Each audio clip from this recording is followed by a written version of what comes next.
Diring dapita guys, part 3 nata. Ug ang naong sa kong busing nagguba-guba na.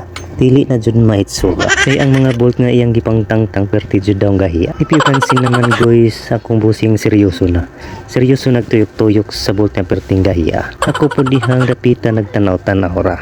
Samtang nagtanaw-tanaw naghuna-huna pud ko kung sa nindot imaritet sa iyaha. Aron siya malingahora. Ug wala ko kabantay nga akong ulo nakita na di ay sa kamera. Nakita na hinoon ang ebidensya na ang ulo na upaw perting sinawa. Kini akong busing guys, daghan ni siya og talent. Pero sa kuryente jud ni siya expert. Ug dili ko ni siya basta-basta og experience. Kay ning dayon jud ni siya sa laing lugar. Sama sa Cebu ug Boracay Island. Simple ra ning mga project nga nahuman. Sama sa SM Seaside Ocean Park ug Balmon Hotel sa Boracay Island. Ug kung gusto ninyo guys inyong balay mawiringan, kini akong busing kontaka lang. Ayaw ka bala ka kung pilay inyong magasto. Kay kini akong busing dili nimo presyo og mahal kaayo. Igo-igo ra jud nga mga pordoy mo. Bitaw guys kung mo presyo ni siya pang masara. O kaya ra sa i-budget kung pilay inyong kwarta. Kay kini akong busing mura ra ni grocery. Na madala ra og sabot-sabot ra. Kini akong busing sa wakas nakaginhawa na. Kay ang mga bolt na perting gahiya sa wakas nangatangtang na jud siya. Ako po dihang dapita perti ng lipaya. Kay sa wakas kini akong 4 wheels maasimbol na. O kini akong busing ni gamit na og mitrosan. Aron iya na dayon ning masugdan. Pag sa wala pa niya gisugdan giplano jud ni niya daan.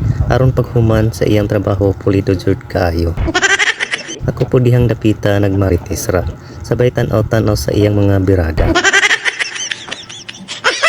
Kining pagmarites dako po ning ikatabang. Aron atong busing sa iyang trabaho dili kapuyan.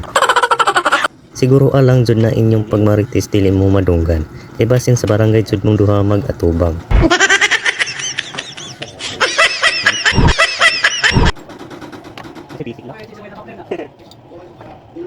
O kining bangko karon mao ni atong gamiton. O kining mga tiil sa bangko kinahanglan jud ning pamutlo. Aron dili makasagabal sa pag-assemble nato karon. Ug diring dapita ang mga tiil sa bangko gipanggabas na. Grabe makagaba si busing kay grabe yung paspasa. Mura magdi makina. O pila ra may istorya pass forward na dayon ta. Kay gikapoy na ko diri og istorya. Ug diring dapita ang bangko giplastar na. Gitistingan na dayon ni busing og lingkod. Kung goods ba kaayo iyang trabaho. Taas-taas pa ni nga proseso. Pero para sa ako goods na ni kaayo.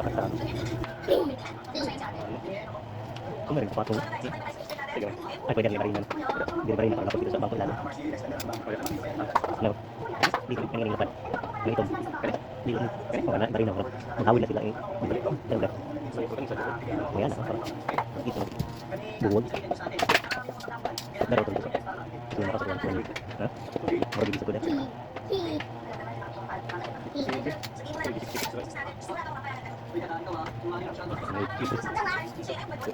Panggaling na. Hindi ka pa? Tukan na rin. Tukan.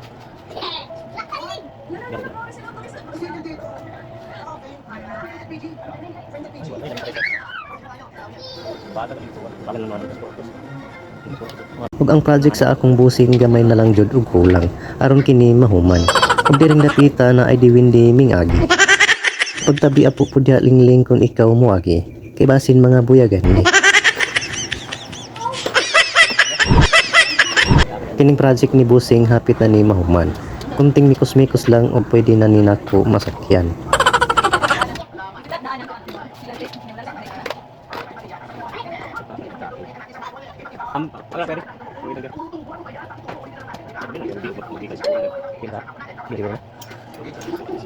Ug ang project ni busing sa wakas na human na.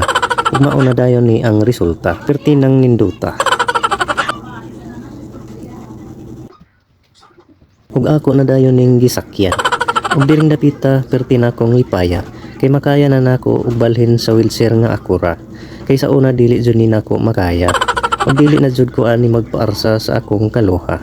Kay perti ra ba gyud na akong bugata. Dako kayo akong pasalamat sa Ginoo. Kay sa sulod sa 4 ka tuig nakasurvive jud ko. Bisan pa man sa una hapit jud ko ma-thank you. Maayo na lang dili ko negatibo na pagkatao. Ug sa mga problema nakasurvive yun ko. Mauning hantod karon buhi pa Japon ko.